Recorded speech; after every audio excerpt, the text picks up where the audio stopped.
Viralnya mitos lampor yang terjadi di Jawa Timur akhir-akhir ini membuat para netizen penasaran mengenai wujud lampor yang asli. Pada awalnya, video mengenai lampor muncul di TikTok dengan tampilan seperti halnya keranda mayat yang terbang di atas atap sebuah rumah. Namun kemudian netizen pun mulai bertanya-tanya mengenai wujud lampor yang asli sebenarnya, sebab keranda yang melayang-layang itu dikatakan hanyalah wadah saja, sedangkan untuk wujud aslinya tidak terlihat. Dilansir dari akun YouTube RJL5 pada Rabu 14 Juli tahun 2021, Farajil Aditya menjelaskan bahwa lampor ternyata merupakan mitos yang benar-benar ada di Jawa Timur dan Jawa Tengah.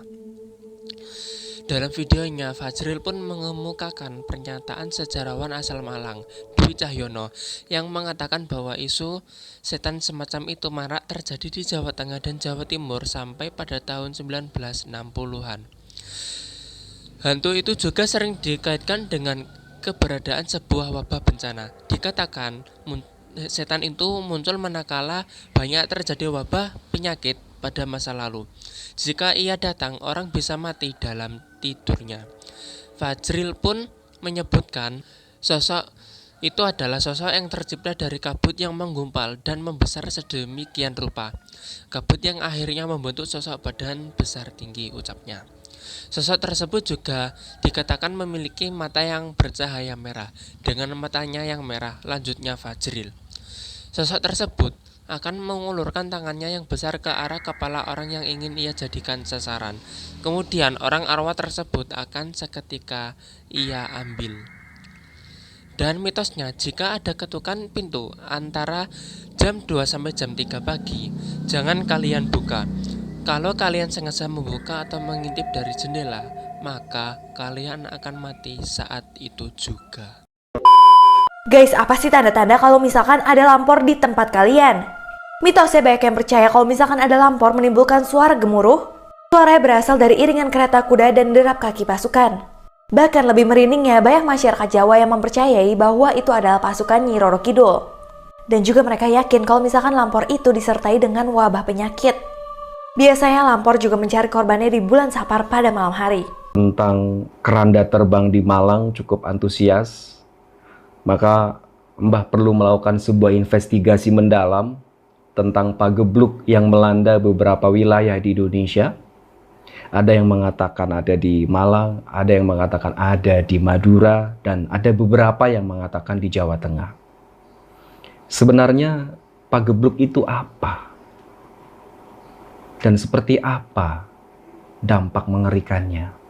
Pagebluk adalah bahasa Jawa yang artinya wabah atau epidemi atau penyakit menular yang berbahaya. Bahkan dikatakan dalam riwayat terdahulu, pagebluk disimbolkan sebagai penyakit mengerikan yang mengakibatkan orang meninggal dunia. Orang yang lahir 80-an ke sana pasti sudah terbiasa dengan kalimat esuk loro sore mati, sore loro esuk mati. Sebagai simbol bahwa kengerian dampak dari pagebluk luar biasa. Artinya, pagi sakit, sorenya meninggal dunia. Sorenya sakit, paginya meninggal dunia. Bahkan ada yang meyakini pagebluk disimbolkan dengan lampor, keranda terbang yang dipikul oleh bangsa jin. Bagi siapapun yang melihatnya, hati-hati, akan berdampak fatal dan bisa menyebabkan kematian. Ada juga yang meyakini to'un, fenomena gaib ketuk pintu. Hati-hati bagi Anda yang tiba-tiba saja pintu rumahnya diketok. Karena pada saat Anda berani membukanya, maka Anda akan mati. Nggak kebayang, mungkin kalau tengah malam orang mengetok pintu, kita nggak mungkin membukanya. Karena secara logika, siapa yang mau datang tengah malam? Tapi ini tak kenal waktu. Pagi, siang, sore, malam, bahkan hanya diintip dari balik jendela bisa menyebabkan kematian. Ngeri sekali. Siapa sih sebenarnya yang mengetok pintu?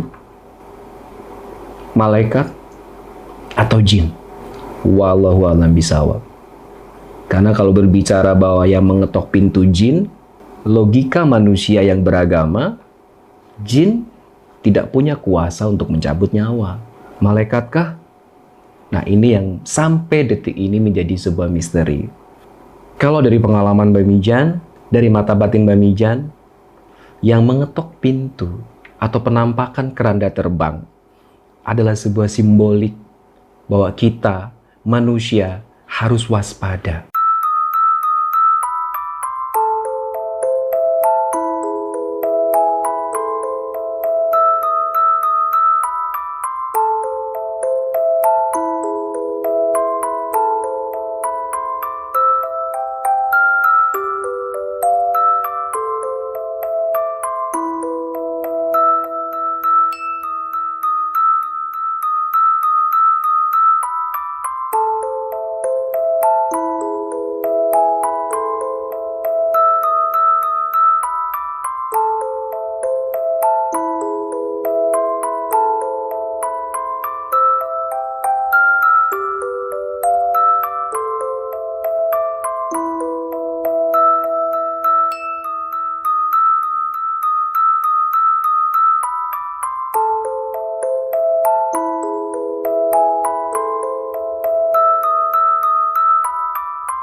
Bismillahirrahmanirrahim.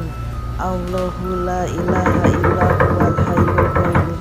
La ta'khutuhu sinatu wa la naum. Lahu ma fis samawati wa ma fil ardh. Ma salami illa bi ilmihi. Ya'lamuna baina aydihim wa ma khalfahum.